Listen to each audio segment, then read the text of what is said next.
Hi friends, ನಾನು ನಿನ್ನೆ ಹೇಳಿದ ಹಾಗೆ ಇವತ್ತು ಡಿಸೆಂಬರ್ 31. ಇವತ್ತು ನಾವೊಂದು ಸ್ಪೆಷಲ್ ಪಾರ್ಟಿ ಮಾಡ್ತಾಯಿದ್ದೀವಿ ಅಂತ ಹೇಳಿದ್ನಲ್ಲ, ಆ ಪಾರ್ಟಿಗೆ ರೆಡಿ ಮಾಡ್ತಾಯಿದ್ದಾರೆ. ಬನ್ನಿ ತೋರಿಸ್ತೀನಿ ತಮಗೆಲ್ಲರಿಗೂ. ನಮ್ಮ ತೋಟದ ಮನೆಯಲ್ಲಿ ಈಗ ನಮ್ಮ ಫ್ಯಾಮಿಲಿ ಮೆಂಬರ್ಸ್, ನಮ್ಮ ಹಿರಿಯ ಅಪ್ಪಂದಿರಾದಂಥ ನಮ್ಮ ದೊಡ್ಡಪ್ಪರಿದ್ದಾರೆ. ಬರ್ರಿ ಈಗ ಮಾಡ್ತಾಯಿದ್ದಾರೆ, ತೋರಿಸ್ತೀನಿ ನಿಮಗೆಲ್ಲರಿಗೂ. ಹಾಂ, ಚಲೋ. ತಮಗೆಲ್ಲರಿಗೂ ನಮ್ಮ ರುಚಿ ಸ್ಟುಡಿಯೋ ಕಡೆಯಿಂದ ಸ್ವಾಗತ. ಈಗ ನಾವು ಮಾಡುತ್ತಿರುವಂತಹ ಪಾರ್ಟಿ 2025 ಈ ವರ್ಷದ ಕೊನೆಯ ಪಾರ್ಟಿ. ಅದಕ್ಕೋಸ್ಕರ ಈಗ ನಾವು ನಮ್ಮ ತೋಟದ ಮನೆಯಲ್ಲಿ ಎಲ್ಲ ಬೊಗಣಿಗಳನ್ನು ಪಾರ್ಟಿ ಮಾಡಲಿಕ್ಕೆ ಏನೇನು ಬೇಕಲ್ಲ ಅವನ್ನೆಲ್ಲವನ್ನು ನೀಟಾಗಿ ತೊಳೆದು, ಆಮೇಲೆ ನಮಗೇನೇನು ಫ್ರೆಶ್ ನೀರು ಬೇಕಲ್ಲ ಅವೆಲ್ಲ ನೀರೆಲ್ಲ ತುಂಬಿಸ್ಕೊಂಡು ನ್ಯಾಚುರಲ್ಲಾಗಿ ಒಲೆಯನ್ನು ಹಚ್ಚಿ ಈಗ ನಾವು ಸ್ಟಾರ್ಟ್ ಮಾಡ್ತೀವಿ. ಇಲ್ಲಿ ನಾವು ಒಂದು ಟ್ರೇ ಎಗ್ ಅಂದರೆ 30 ಎಗ್ಗುಗಳನ್ನು ಚೆನ್ನಾಗಿ ಕುದಿಸಿ ತೆಗೆದಿಟ್ಕೊತೀವಿ.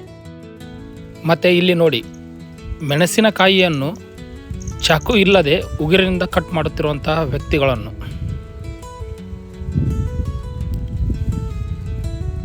ಇವರು ಈ ರೀತಿ ಕಟ್ ಮಾಡಿ ಇಟ್ಟಿದ್ದಾರೆ.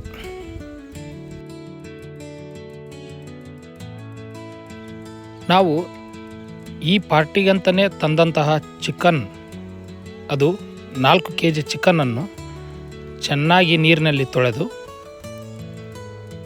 ಆ ನೀರನ್ನು ಬಸೆದು ಅದಕ್ಕೆ ಸ್ವಲ್ಪ ಉಪ್ಪನ್ನು ಸೇರಿಸಿ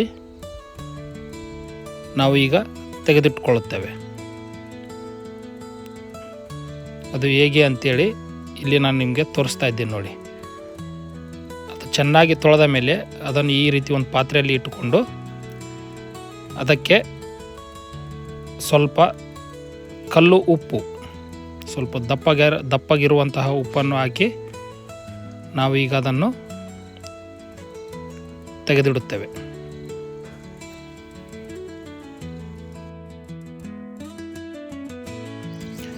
ನಾವು ಈಗ ಒಂದು ಇಡೀ ಹುಣಸೆ ಹಣ್ಣನ್ನು ತೆಗೆದುಕೊಂಡು ಅದನ್ನು ಒಂದು ಗ್ಲಾಸಿನಲ್ಲಿ ಹಾಕಿ ಅದಕ್ಕೆ ಒಂದು ಸ್ವಲ್ಪ ನೀರನ್ನು ಸೇರಿಸಿ ನೆನೆಸಿಟ್ಟುಕೊಳ್ಳುತ್ತೇವೆ.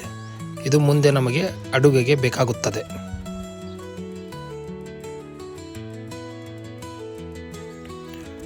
ನಾವು ತಂದಂತಹ 4 kg ಚಿಕನ್ನಿಗೆ 2 kg ಈರುಳ್ಳಿಯನ್ನು ಈ ರೀತಿ ಸಣ್ಣಗೆ ಕಟ್ ಮಾಡಿ ತೆಗೆದಿಟ್ಟುಕೊಂಡು, ನಂತರ ನ್ಯಾಚುರಲ್ಲಾಗಿ ಒಲೆಯನ್ನು ಹೂಡಿ ಅದರ ಮೇಲೆ ಒಂದು ಬೊಗಣೆಯನ್ನು ಇಟ್ಟು ಆ ಬೊಗಣೆಗೆ ಬೇಕಾದಷ್ಟು ಅಡುಗೆ ಎಣ್ಣೆಯನ್ನು ಹಾಕಿ ನಾವು ಈಗ ಅಡುಗೆಯನ್ನು ಸ್ಟಾರ್ಟ್ ಮಾಡುತ್ತೇವೆ.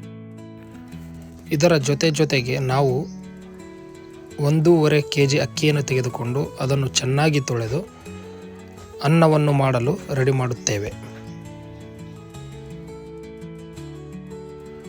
ಒಲೆಯ ಮೇಲೆ ಕುದಿಯುತ್ತಿರುವ ಎಣ್ಣೆಗೆ ನಾವು ಕಟ್ ಮಾಡಿಟ್ಟುಕೊಂಡಂತಹ ಈರುಳ್ಳಿಯನ್ನು ಹಾಕಿ, ನಂತರ ನಮ್ಮ ತೋಟದಲ್ಲೇ ಬೆಳೆದಂತಹ ಕರಿಬೇವನ್ನು ತೆಗೆದುಕೊಂಡು ಬಂದು ಅದನ್ನು ಒಂದು ಸ್ವಲ್ಪ ಹಾಕಿ ಚೆನ್ನಾಗಿ ಬೇಯಿಸುತ್ತೇವೆ.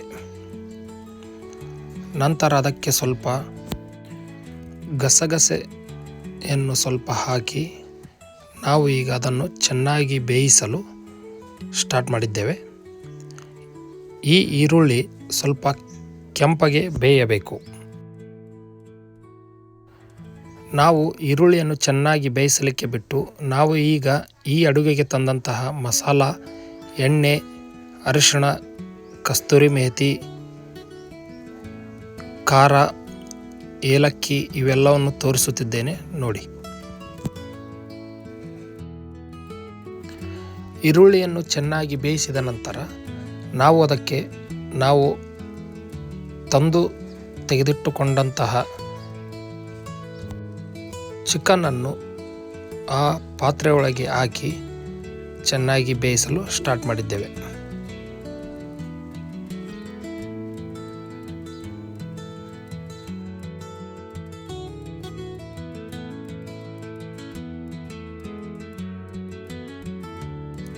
ಈಗ ಇದಕ್ಕೆ ನಾವು ತೆಗೆದುಕೊಂಡು ಬಂದಂತಹ ಖಾರವನ್ನು ಇದಕ್ಕೆ ಹಾಕಿ ಅದರ ಜೊತೆಗೆ ನಾವು ತಂದಂತಹ ಈ ಎಣ್ಣೆ, ಅರಿಶಿಣ,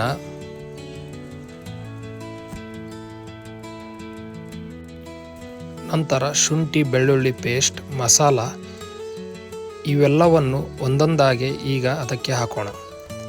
ಈಗ ನಾವು ಅದಕ್ಕೆ ಅರಿಶಿಣವನ್ನು ಹಾಕಿ ಚೆನ್ನಾಗಿ ಕಲಸೋಣ. ಈಗ ನಾವು ಚೆನ್ನಾಗಿ ಮಿಕ್ಸ್ ಮಾಡಿದ ನಂತರ ಅದು ನಮಗೆ ಹೀಗೆ ಕಾಣುತ್ತದೆ. ಮತ್ತು ಅದಕ್ಕೆ ನಾವು ಸ್ವಲ್ಪ ನೀರನ್ನು ಸೇರಿಸಿ ಚೆನ್ನಾಗಿ ಬೇಯಿಸಬೇಕು.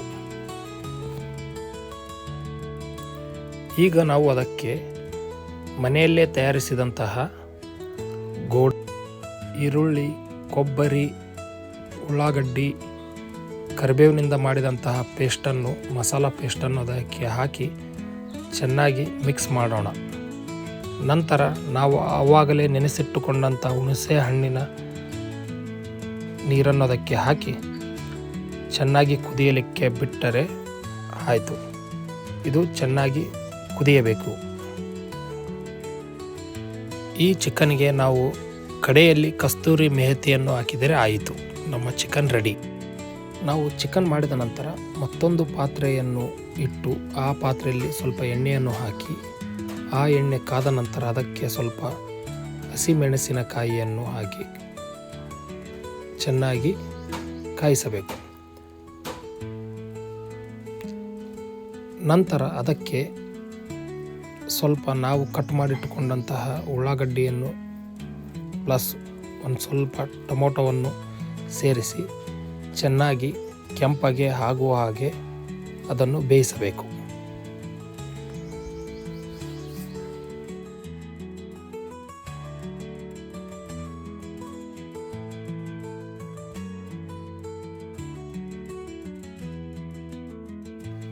ನಂತರ ಅದಕ್ಕೆ ನಾವು ತಂದಂಥ ಅರಿಶಿಣವನ್ನು ಸ್ವಲ್ಪ ಹಾಕಿ ಚೆನ್ನಾಗಿ ಮಿಕ್ಸ್ ಮಾಡುತ್ತಾ ಸಾಗೋಣ.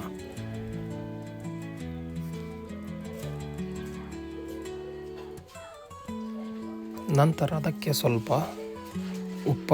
ರುಚಿಗೆ ತಕ್ಕಷ್ಟು ಉಪ್ಪನ್ನು ಸೇರಿಸಿ ಚೆನ್ನಾಗಿ ಮಿಕ್ಸ್ ಮಾಡುತ್ತಾ ಮುಂದೆ ಸಾಗೋಣ.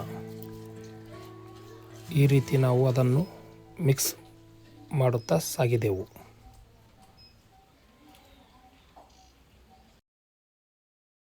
ಈ ಎಗ್ ಡ್ರೈ ಮಾಡಲು ನಾವು ಅದಕ್ಕೆ ಇನ್ನೂ ಸ್ವಲ್ಪ ಖಾರವನ್ನು ಸೇರಿಸಿ ಚೆನ್ನಾಗಿ ಕಲಸಿ ನಂತರ ಅದಕ್ಕೆ ನಾವು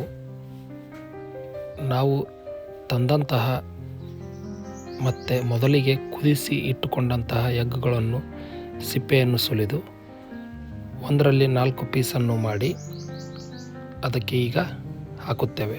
ಅದರ ಜೊತೆಗೆ ನಾವು ಚಿಕನ್ಗೆ ಅಂತ ತಂದಂತಹ ಮಸಾಲವನ್ನು ಸಹ ಅದಕ್ಕೆ ಹಾಕಿ ಚೆನ್ನಾಗಿ ಮಿಕ್ಸ್ ಮಾಡುತ್ತೇವೆ.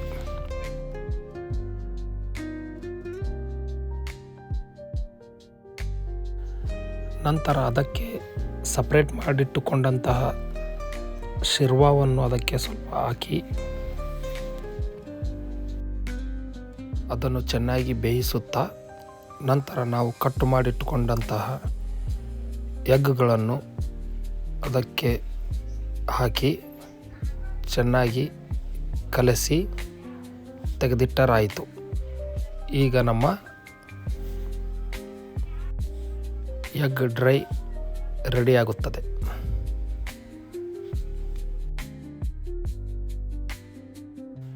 ಇದು 2025ರ ಕೊನೆಯ ಮತ್ತು 2026ರ ಮೊದಲ ಪಾರ್ಟಿ ಆಗಿದೆ.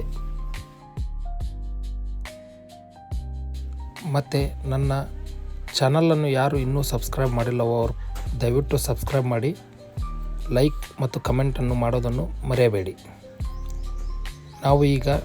ನಾವು ತಯಾರಿಸಿದಂಥ ಈ ಚಿಕನ್ನನ್ನು ಎಲ್ಲರೂ ಕೂಡಿಕೊಂಡು ಸವಿಯುತ್ತಿದ್ದೇವೆ.